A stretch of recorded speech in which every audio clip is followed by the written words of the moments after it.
On tonight's Wales at 6, bus pass bureaucracy. We reveal the difficulties facing people with learning disabilities and speak to Simon, who's fought hard for his bus pass to return, whilst others are still waiting. What are they supposed to do? They could be going months without bus passes, the bus pass they're entitled to, and it's just not right.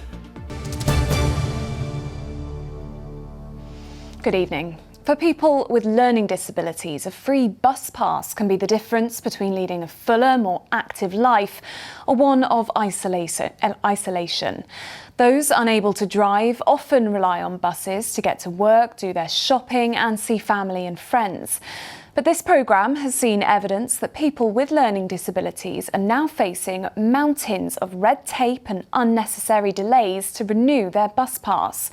In some cases, people who've had a pass for many years are now finding their applications being unexpectedly rejected, leaving them frustrated and anxious. Our reporter Megan Boot has been hearing one such story. For Simon, getting the bus is essential.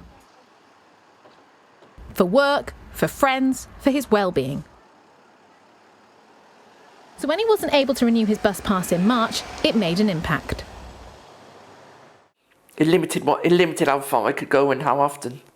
Yeah, it was all very stressful. Having to adjust to that.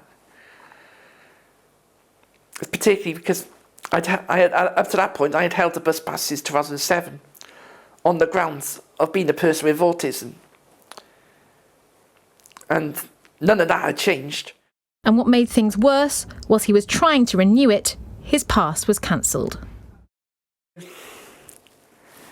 Made me feel very angry and upset because this was totally not what I was told. I was told specifically the pass would not be cancelled, and yet they did, and yet they went ahead and cancelled it.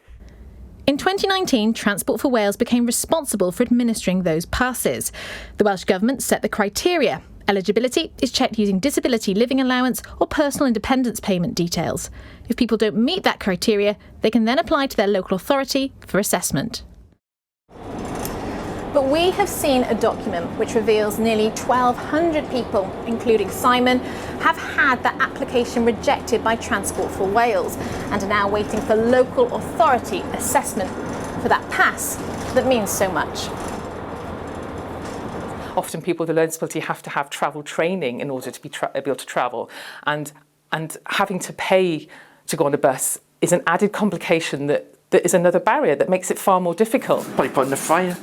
For Simon, with the help of his support worker Doris, it took 3 months of phone calls and form filling before he finally got this. His pass, approved by his local authority. But he is concerned for others. What are they supposed to do?